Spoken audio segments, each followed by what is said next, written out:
So in the last couple weeks, my daughter told me that her and her mother, my ex, were saying that I needed a girlfriend.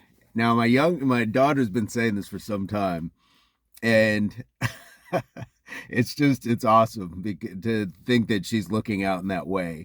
And I think what she's looking at is like long term, like who's going to take care of dad when he gets older and things like that. Who's he going to take care of? And she always says she'll take care of me, so it's not really that. But I think there's a different dynamic when you're talking about um, like a spousal or significant other versus child and parent sort of thing. But so I had a laugh with my ex because she was like, kind of like, well, I didn't say that, but I just said, well, I hope your dad find a girlfriend. So now when we talk, that's kind of the running joke is that they're all trying to find me a girlfriend now. My mom also, like, sometimes when I go visit her at her where she lives, she'll mention that this woman asked about you or that woman asked about you. It's just is there a sign that I'm missing? And I appreciate all of them for looking out for me in that way. And maybe I do, but for dating in this day and age, especially as you get older, it gets a little more difficult. It gets more tricky, and you are at a point where I hear people a lot of times say, I'm not going to lower my standards. And the place that I come to with that is it's not lowering your standards. How about broadening your horizons? Rather than the person having to physically look like that, can we replace that and say, well, they're a much better person up here?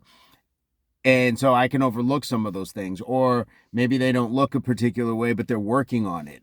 Same way we might stand by somebody if they were transitioning into a new career field or something like that. Like there's times where I think people in general in this dating sphere really just get caught up in their own wants. And there's nothing wrong with going after what you want, but sometimes there's a little bit more to be said about what we need. And sometimes what we need is being pushed to the side because we want certain things. And we live in this society that is very, and I've spoken to this before, we live in a very disposable and convenient time. And that started with in the home, I believe, things like the microwave, the remote control. It just made us not have to work as much or be as patient. And now, when you really parlay that into self serve gas stations, convenience stores, you don't have to go into the supermarket.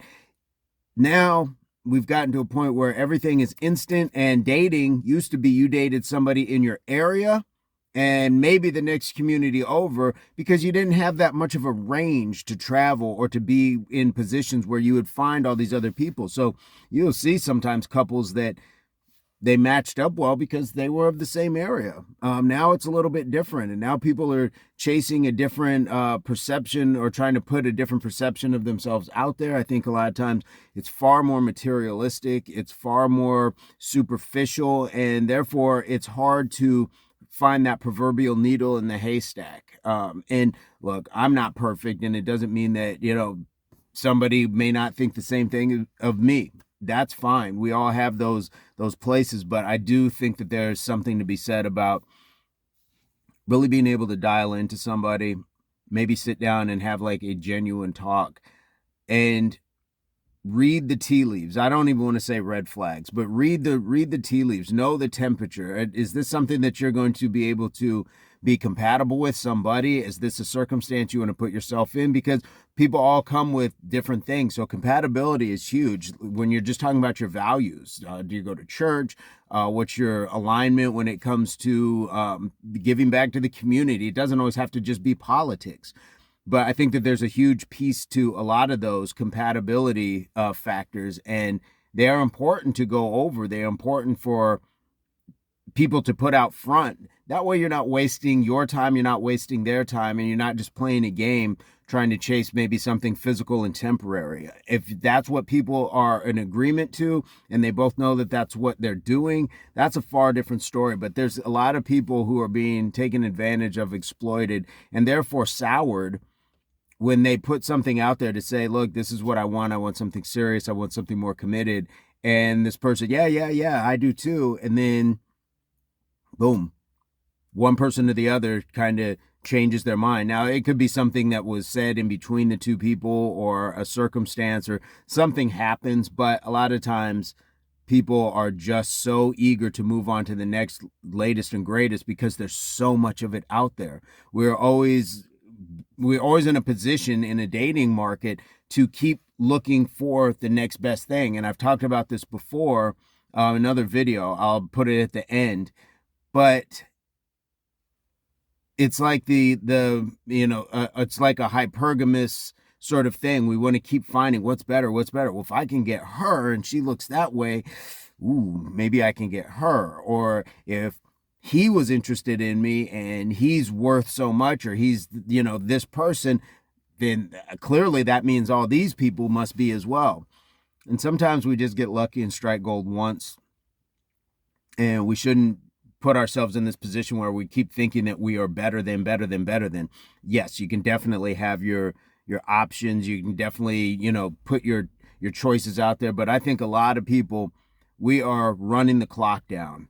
And every day, every week, every month, that we're looking and thinking that there's better out there for us when there's a lot of good quality people in front of us and good opportunities in front of us. We're running out of time. And then there's going to be a time where the value that you present can be replaced by somebody younger, by somebody who's doing something different, by somebody, like, sometimes you got to take the person at face value for what they are offering you and go with it in a genuine sense. We don't want to enter into these things disingenuously. And so where I'm at with all of this is really measuring, taking my time. I listen to what people are saying when I'm conversating with women, because I don't want there to be a point where there's that wait, what sort of moment. Well, I didn't hear that part. I want to hear it up front and very early on. So if there's no interest, or if there's something that I know isn't going to work, then let's just have that out. Let's just put that out there. And sometimes you just don't speak to the person again. And it sounds rude. I know it sounds like ghosting and things like that, but I think sometimes the energy is mutual. Just like when you have a spark and like, wow, this is awesome. I really like this person. I think they like me, and blah, blah, blah. Sometimes you both just have that, yeah, okay, it was nice meeting you sort of energy.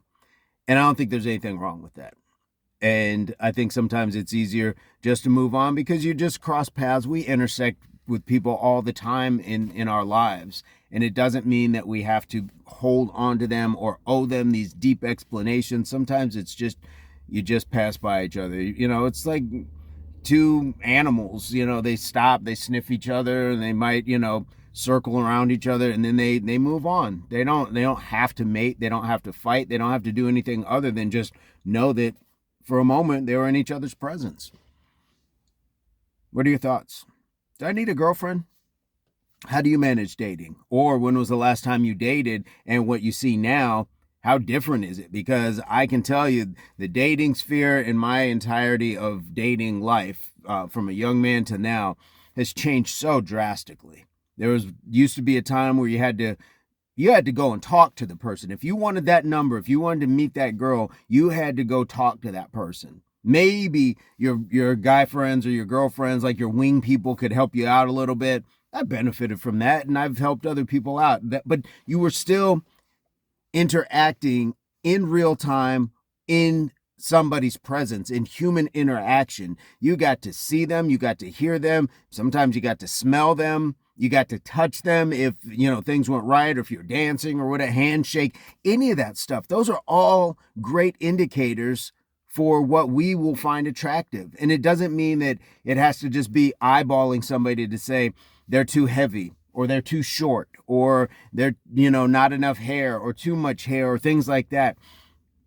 In time, real time, in person, gives us such a great metric to measure and say, I get that feeling. I get that feeling from being in front of this person, and I really like that feeling with this person. I like the sound of their voice. I like their laugh. I like the way, they do something, with their eyes. I like the color of their eyes. I can really see that, how their eyes are. I can see how alert, attentive. I can hear their vernacular. I'm not just looking at words on a screen in, say, like a dating app or, things like that. I'm not looking at just words on a screen. You get to actually feel there's something tangible about that. And that's what I'm looking for. I want to be able to be in front of people. So, yes, I've tried dating apps. I've spoken to that before.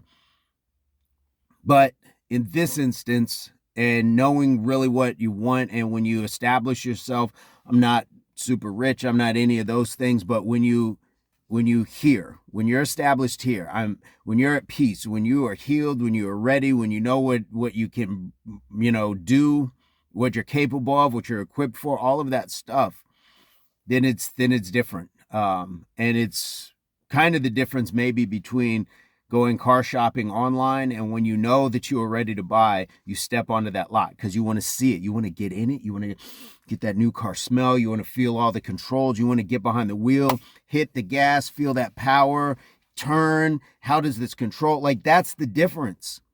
We can look at cars all day. We can look at the videos where they're showing pictures inside of it and everything. But until you get in it, how's the leg room? How is that seat? It looks comfortable, but is it really comfortable? How are the mirrors? All those things. Same thing with getting in front of an actual person. All of the things I mentioned before, sound of their voice, the tone in which they speak. How are they treating other people? Say you go out on a date or you meet them at a party. How are they interacting with other people?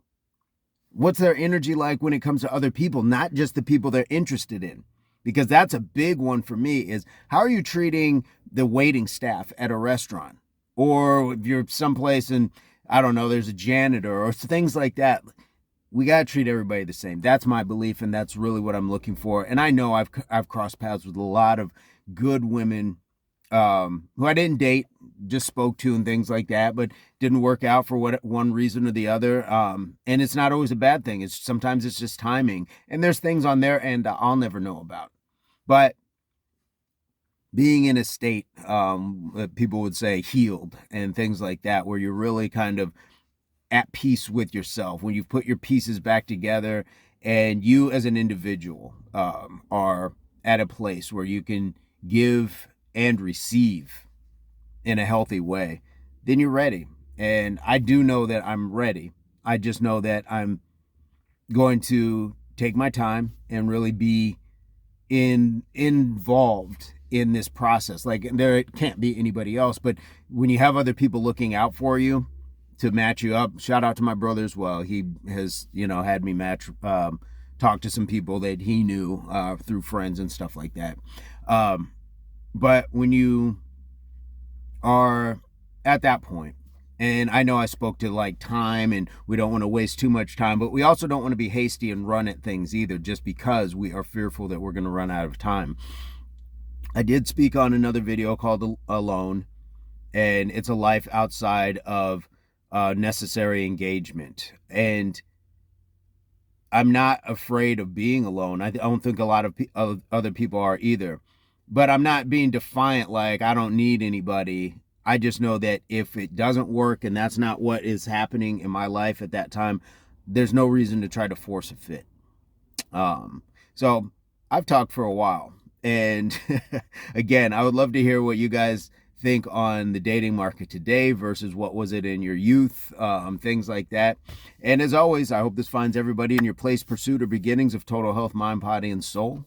Peace, love, unity, solidarity. And as always, bow. Subscriptions, video. And my daughter's bus is here, so I'm going to hop out, and maybe she'll tell me about some moms or somebody that, she has lined up for me. Stick around.